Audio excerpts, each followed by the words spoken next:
Earth Angels! Kamusta? Welcome back to Pinay Angel Tarot. This reading is a love message for no specific sign. This is for anyone na makaka-resonate. Take note na general reading to kaya maaaring mag-resonate. Kung hindi, baka para sa iba yung mensahe. Okay. So, i-take nyo lang yung nag-resonate and hayaan nyo na yung hindi nag-resonate sa inyo.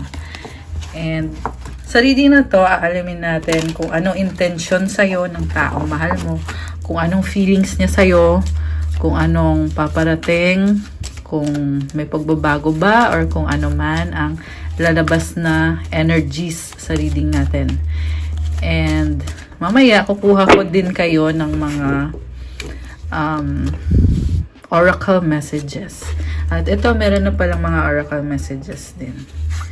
So, i-ready ko lang yung mga cards niyo, guys. Kamusta na kayo? Magandang gabi at happy Saturday evening sa lahat. Hope okay naman kayo. Comment kayo dyan. Comment present para alam ko nanonood kayo. And, ayun. Also, guys, kung kailangan nyo po ng gabay, pwede kayo magpa-private reading sa akin. May bayad po kapag private reading kasi ikaw mismo yung i-reading ko. So, bisitahin nyo po yung Facebook page ko, Pinay Angel Tarot, at i-message nyo ako dun. Pwede nyo rin ako i-message sa Viber or sa WhatsApp para mas mabilis. And sa mga nag-i-inquire tungkol sa mga crystals, marami at iba-iba po itong mga crystal bracelets na sinesell ko para sa inyo. Bisitahin nyo sa Instagram ko, merong to attract love, wealth, prosperity, abundance, self-confidence, motivation, protection, removes negative energy, for passion, for creativity, at marami pa pong iba, guys. Tingnan nyo na lang sa Instagram ko and message nyo ko. Okay? Ayan. So, tingnan natin kung anong mensahe para sa'yo. Ito muna ang oracle messages. Oh my gosh! Man holding a heart. Alam mo, this person loves you. Definitely malalim yung pagmamahal niya sa'yo. Andyan siya palagi. Ang sa nakikita ko, guys, through thick or thin, andyan siya para sa'yo. May problema man o wala, masaya man o hindi, kaya niyang magtiis kung may problems kayo. And malalim yung pagmamahal sa'yo nitong person na to. Door to value. Oh my gosh! Pera. So, alam mo, may lumabas dito, swerte sa finances. Ayan. Alam ko love reading to, pero magandang balita to. Connected naman sa money nyo. Ayan. So, next card is mask. Not showing true feelings. Love. Okay. Oh my gosh, guys. May love card ka. So, yung person mo, tinatago niya yung totoong nararamdaman niya sa'yo. Pero sa totoo lang, love ka niya talaga. Unconditional na pagmamahal. And, bakit? Yung tanong ko lang is, bakit kailangan itago? Diba? Pero tingnan natin mamaya sa reading. Ang ganda nito, guys, oh. Love. Okay. So, tingnan natin. Ang overall energy mo. Oh my goodness! Overall energy mo, Empress. Ng person mo pala.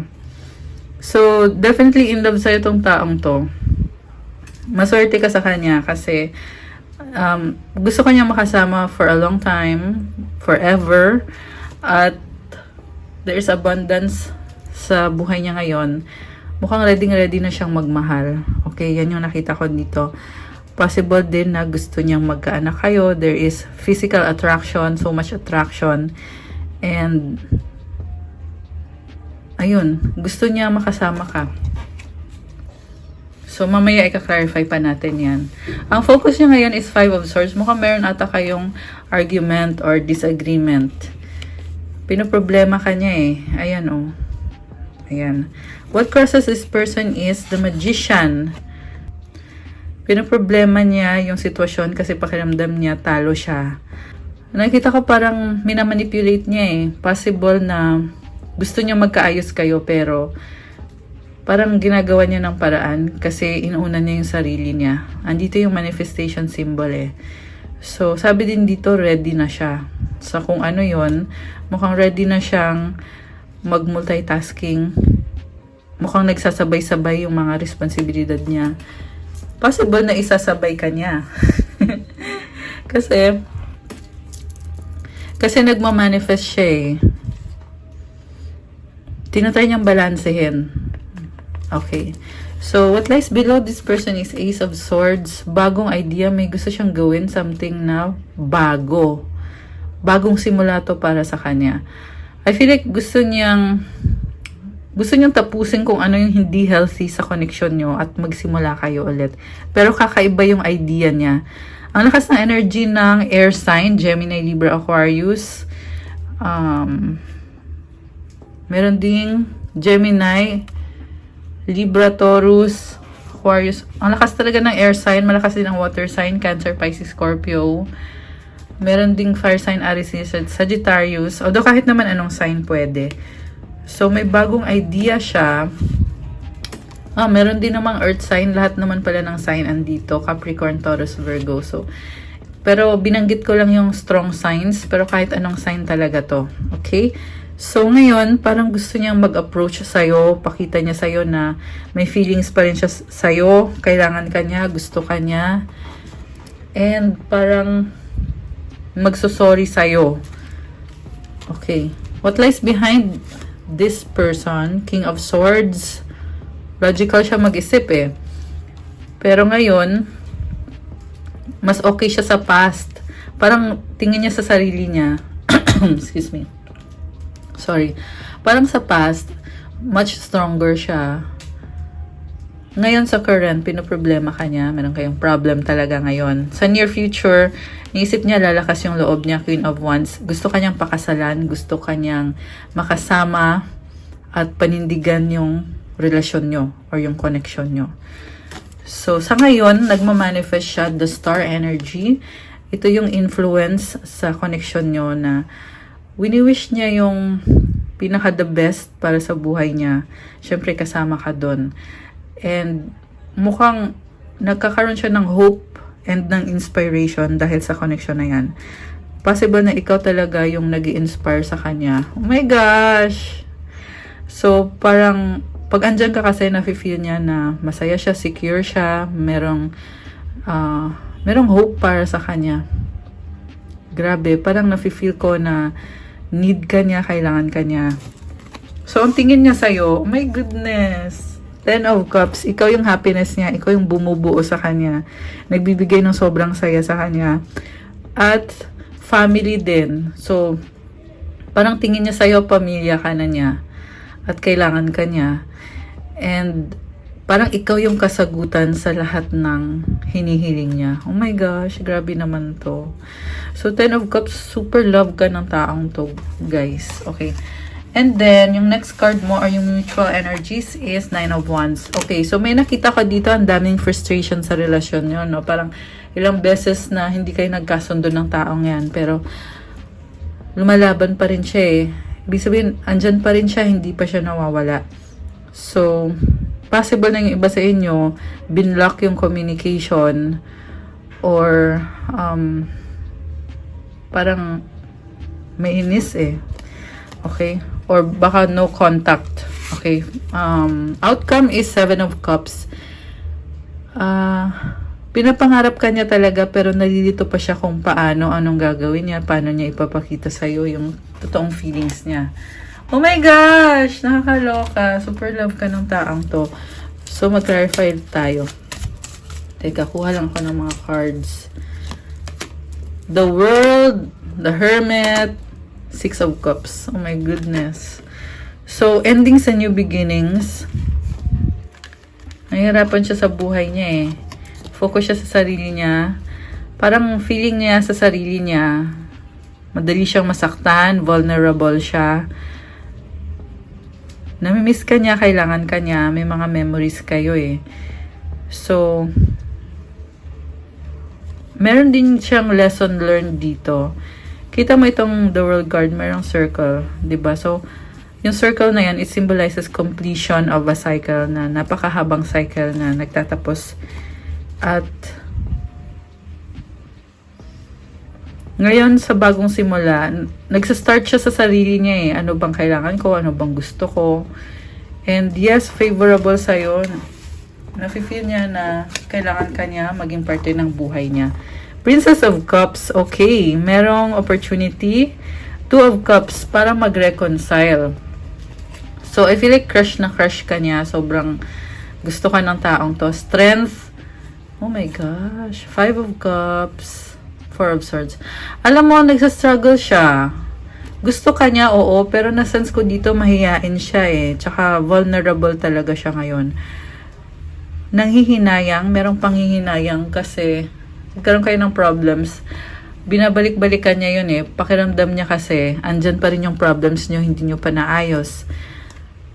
Kaya, minsan parang, ayaw niyang mag-risk, kasi gusto niya kalmado yung isip niya. Parang palagi niyang priority is kung ano yung makakabuti sa kanya. Oh, 8 of Cups, tumalikod siya. Ayan, tumalikod siya.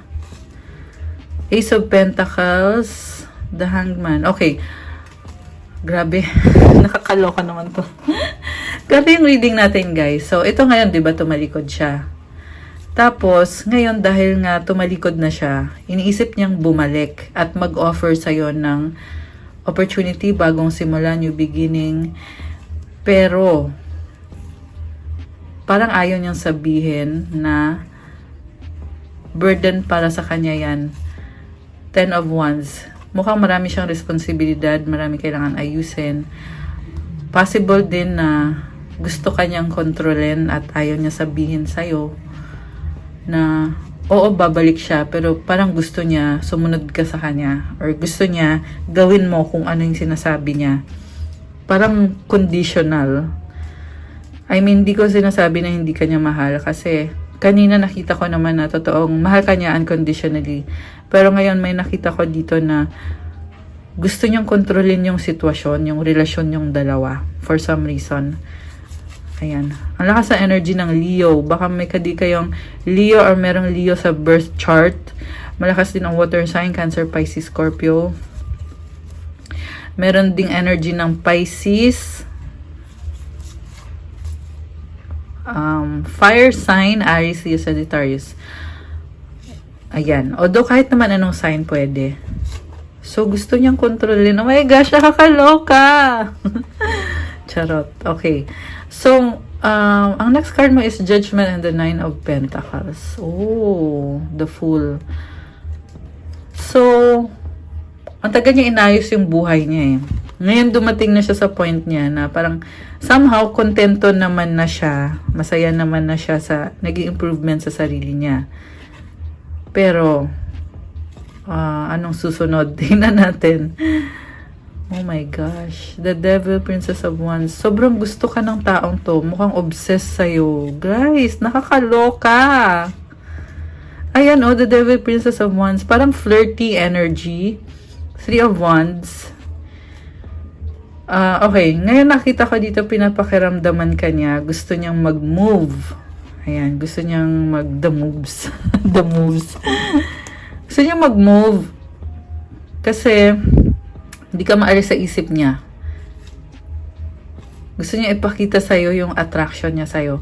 And lumabas din dito guys na parang lumalakas yung ano niya eh. Yung loob niya eh. Andito kasi si Emperor at si 6 of Pentacles. 7 of Pentacles. Alam mo, nakita ko dito, aalagaan ka niya. And may iba din siyang responsibilidad sa buhay. Very practical energy. Andito yung 2 of Pentacles. So, kanina nabanggit ko yon na parang pagsasabayin niya. Kasi nga mina-manifest niya to eh. So, ibig sabihin, hindi lang ikaw yung iniisip niya. Iniisip niya din syempre yung finances niya, career niya, family niya, kung ano man to. Pero, nagsasabay-sabay. Oh my gosh! Wheel of Fortune and the Tower. Diyos ko, day, nakakaloka. May 9 of Swords pa at may Queen of Swords. Wow. Alam mo, malaking pagbabago yung lumabas dito sa cards. Merong magtatapos na cycle, 10 of Swords. At, oh my gosh, Knight of Wands. Okay, pero bakit ganon? Parang may nakita ako na third party. Okay? Ano kaya yan? Merong tumalikod kasi iba yung gusto niyang i-pursue. The Chariot, 2 of Swords. Pero at the same time, takot siya. 3 Three of Pentacles, Two of Wands. Alam mo sa nakita ko dito, posible maraming options yung person mo. Ayan. Pero natatakot siya. Merong iba na dalawa yung options eh. Ayan. So, kausapin nyo yung person nyo guys. Pakiramdaman nyo. Kasi sa lumabas dito, meron dalawang options. Sinustock niya yung person na yan eh. Meron ng pag-uusap. Ayan yung lumabas dito sa cards. Itong Three of Pentacles. Ayan. Kanina may Three of Swords din. Tsaka Knight of Wands. So, hindi pa siya sure dun sa option niya. Kasi, parang sinusubukan niya eh. Ayan. Sinusubukan niya kung mag-workout ba to, kung gusto din ba ako ng taong to. Ayan. And then, may pag-uusap. Eight of Wands and the King of Wands. Seven of Swords. Alam mo guys, nakita ko dito, may feeling siya na ng attraction or may attraction siya sa person na yon. Okay? So, merong third party. Although, hindi to sa lahat magre-resonate, okay? Kaya huwag kayong magalit sa akin. Mamaya, sabihin nyo na sinabi ko na may third party yung person nyo. Hindi po sa lahat. Okay? Lumabas lang talaga yan dito. Kaya kailangan kong i-release sa inyo kasi yan yung mensahe. So, ayun. May gusto siya. Tinatago niya sa'yo. Parang feeling niya right or karapatan niya na magkagusto sa iba. Kaya ang gulo-gulo ngayon. Napipressure siya. Parang hindi siya makagalaw dun sa third party niya. Okay. So, Justice. Tingnan natin yung kasunod na card. Teka. Ano to? Okay, i-shuffle ko muna. Shuffle muna natin. Nakakaloka tong reading na to. Bakit ganon? Okay na, ang ganda-ganda na eh. Biglang may third party. Okay, tingnan natin. Queen of Pentacles. Four of Pentacles, Nine of Cups. So, may nakita ko dito. Nagmamahalan kayo, pero masyadong maingat. So, ikaw ba to? Kasi nakita ko dito maalaga eh. Na gagawan mo ng paraan para maging okay kayong dalawa. Parang very reliable ka kasi para sa kanya. Ang nafe-feel ko dito guys, naging kampante siya masyado na inisip niya, total andyan ka lang naman. Hindi ka naman mawawala. Ayun. Yun lang.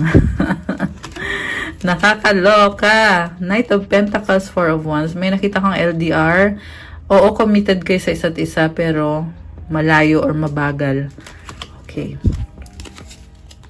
Four of Cups, Knight of Swords, the Lovers. Okay. So, merong hindi masaya sa dalawang options. May offer na tatanggihan niya.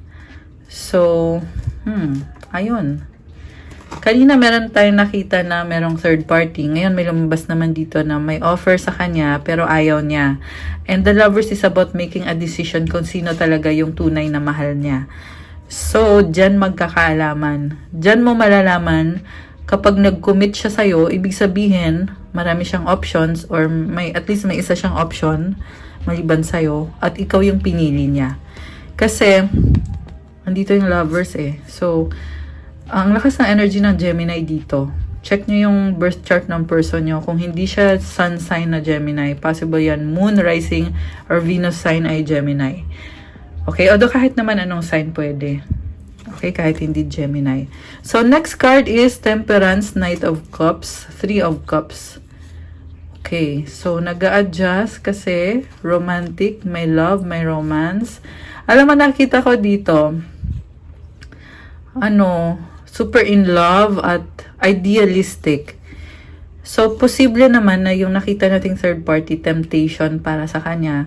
Sa huli, nakita ko kasi dito mukhang ilalaban naman niya kung ano yung tama eh. Hierophant kasi very traditional na energy. And Temperance, kaya niya ilalaban yung connection nyo kasi gusto niya yung balance kayo, nagtutulungan kayo. And sa nakita ko parang more on masaya siya sa'yo. Sabi ko nga kanina, ikaw yung hope niya, yung inspiration niya. Okay. So, ubusin na natin tong mga cards. Six of Wands, King of Pentacles, the Justice card. Okay, victory and success sa finances. Strong ka eh. Ayan. So, nakita ko ikaw to merong achievement. Possible din naman na yung person mo yan na meron siyang success sa career. Queen of Cups, the Moon, Ten of Pentacles. Wow! May nakita ko dito guys, water sign, Cancer, Pisces, Scorpio. Merong money. Ayan oh, kaperahan yan. Ayan, congratulations. Kung sino man tong nasagap natin na merong perang paparating. Okay. Next cards, Ace of Wands, Death, Sun, King of Cups, Five of Pentacles, Eight of Pentacles, Princess of Swords. So, merong relasyon na nagtapos pero babalik ulit dahil sa pagmamahal. Pero takot nang masira ulit yung relasyon nyo. Kaya mas pinipili niya or mas pinipili mo na mag-focus sa sarili at sa trabaho.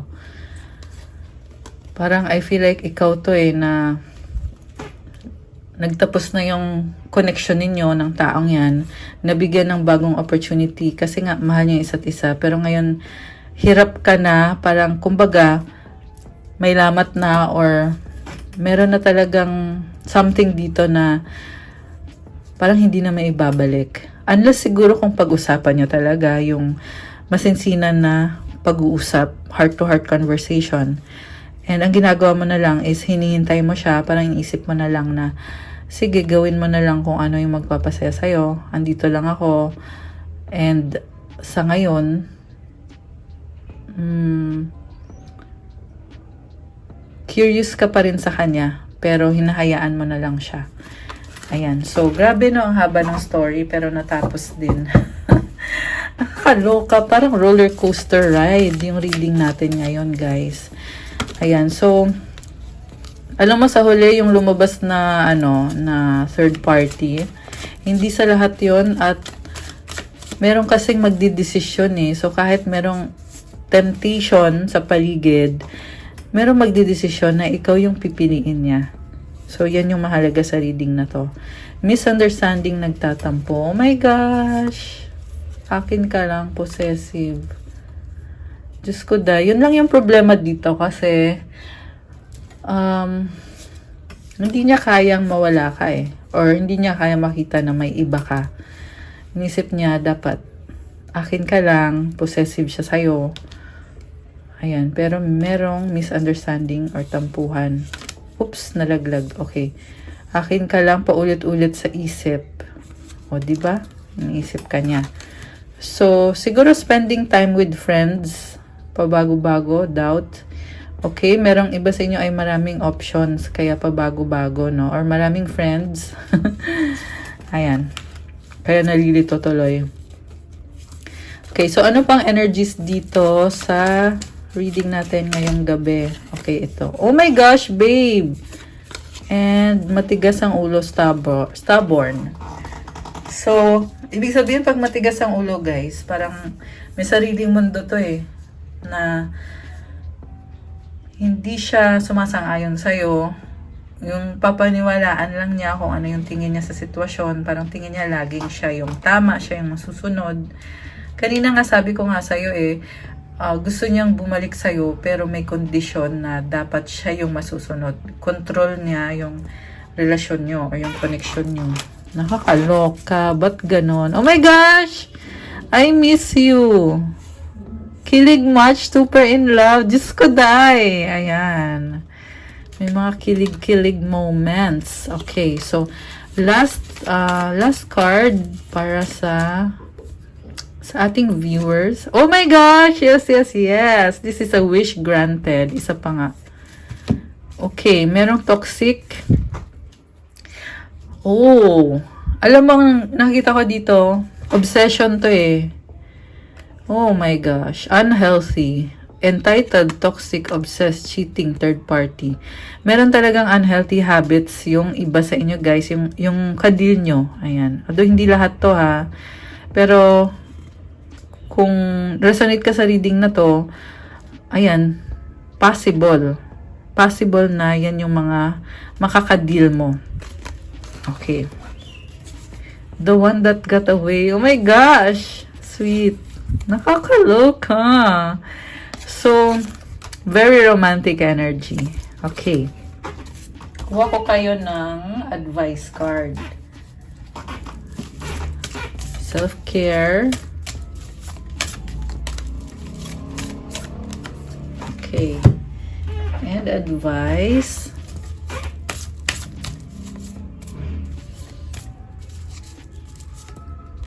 Okay. Isa pang advice. Okay. Tatlo. Dami naman. Sige, tingnan natin yung mga cards. Look to the stars. Pag sinabing look to the stars, minsan kasi may mga pinagdadaanan ka na nahirapan ka kung ano ba dapat gagawin mo, ano bang iisipin mo. Kaya sinasabing look to the stars, itong ginagawa nyo, nakikinig kayo ng tarot reading, yan na yun. Kasi tinitingnan nyo kung ano yung energies eh. So, kung ano yung susunod na possibilities sa connection ninyo, kung meron bang paparating na manifestations or blessings. Ayan. So, gabay kasi to guys eh. So, ayan, gusto ko lang din sabihin na since gabay ito at general reading to, hindi bawat sinasabi ko ay para sa'yo. So, i-filter mo din kung alin dyan yung hindi para sa'yo. Okay? So, kung para naman sa'yo, gamitin mo siya bilang gabay sa kung ano yung susunod na gagawin mo or anong susunod na steps mo or kung paano mo dapat tingnan yung sitwasyon. Next card, movement. Wow! Siguro nag-exercise or sumasayaw-sayaw kayo. Or yan yung kailangan yung gawin. Healthy kasi talaga yung movement kasi yung energy mo nagfo-flow sa katawan mo. So, kaya marami ka ding ma-attract na blessings. Okay, so ito na yung mga advice card. Independence. The more you learn to feed yourself on the inside and care for the inner child, the more freestanding you become. Help me feed and love this inner child, dear Lord. Wow! So, mahalin at alagaan mo ang sarili mo. Bigay mo sa sarili mo kung ano yung happiness mo. Pag ginawa mo yun, magiging more independent ka. Mas kaya mong alagaan at mahalin ang sarili mo. So, keep up the good work. I feel like yan ang gustong sabihin sa'yo ng universe. Kita mo yung mga bulaklak. It symbolizes abundance. Wow, I love it. Next card is, oh my gosh, loneliness. Sabi dito, when you stop fearing your aloneness, you stop settling for less than you deserve. May I embrace and love my solitude. And that's when kindred spirits can finally come. So, meron kasi dito natatakot mag-isa eh. Huwag ka daw matakot doon kasi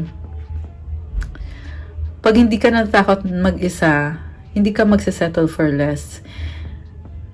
Ibig sabihin, hindi mo kailangan magtiis sa person na hindi ka naman masaya. Na mas okay ka kung mag-isa ka. 'Di ba? I-enjoy mo daw yung solitude mo. Ayan, mahalin mo daw yung solitude mo. Kasi pag ginawa mo yon at naging independent ka, magugulat ka na lang na papasok sa buhay mo kung sino yung meant para sa'yo. Madalas guys, soulmate mo yung papasok sa buhay mo. Ayan, yan yung nafe-feel ko dito sa reading natin. Parehong card, it talks about independence, being alone. So, posibleng mag-isa ka or single ka, pero hindi ka naman malungkot. Kasi,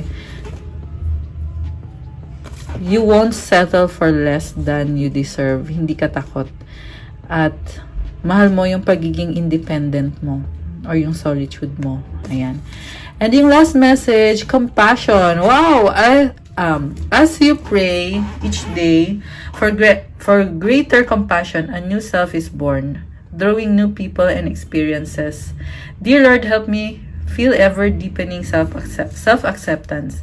May I see myself as you see me. Oh my gosh, ang ganda naman ito.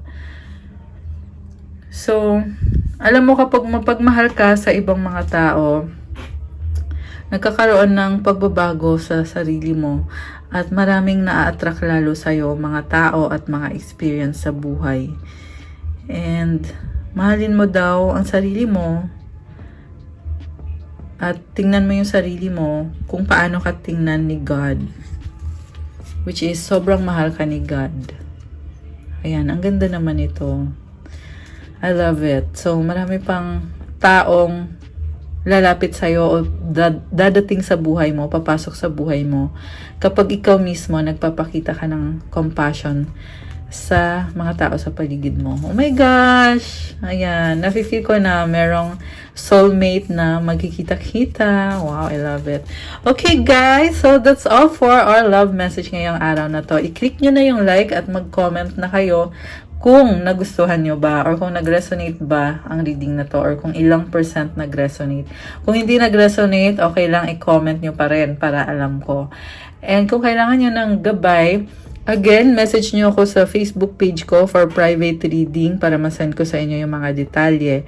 Syempre, may bayad po na kapag private reading. I-chat nyo ako sa Viber or sa WhatsApp para mas mabilis. Nasa description box po yung number ko. And also, sa mga nag-i-inquire about crystals, yes, meron po tayong crystals na tutulong sa'yo, magbibigay ng energy sa'yo.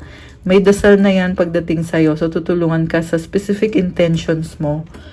And para tanggalin yung negativity sa'yo, tanggalin yung stress mo, bigyan ka ng magandang energy, tulungan ka sa pag-communicate mo sa ibang tao or sa specific person mo, and it will help you heal yourself, it will help you attract love, it will help you attract money, at sa career mo, tutulungan ka. Meron din tayong mga crystals for creativity and for self-confidence. And marami pa pong iba, may protection crystals, meron crystal for good health, meron crystal for clarity of mind, for manifestation, at marami pang iba. So, tingnan nyo po sa Instagram ko kasi nakapost po doon, pati yung mga benefits nilalagay ko dyan. Kasi marami po sa mga nagme-message sa akin is hindi nyo pa alam kung paano gumagana yung crystals. Kasi akala nyo pang display lang yan, pero hindi po yan ganyan. May buhay po yung mga crystals. At hindi basta-basta to, galing pa to sa ibang bansa. Sa, magkakaiba ng lugar. Yung iba ako pa mismo bumili nung nagpunta ko ng Thailand few months ago. Pero yung origin po ng mga crystals ay from iba't ibang countries. Merong sa Brazil, sa US, sa Peru, sa South Africa. Marami pa pong iba, guys. Marami pang ibang lugar. Ayan. So, anyway, ayan. Tingnan nyo po dun sa Instagram ko at i-message nyo ako. Thank you so much. Have a good evening. Stay safe. I'll see you again soon, okay? Thank you so much for joining me dito sa ating love message. God bless pa sa lahat. Stay safe. Love you guys. Enjoy your Saturday evening. Bye!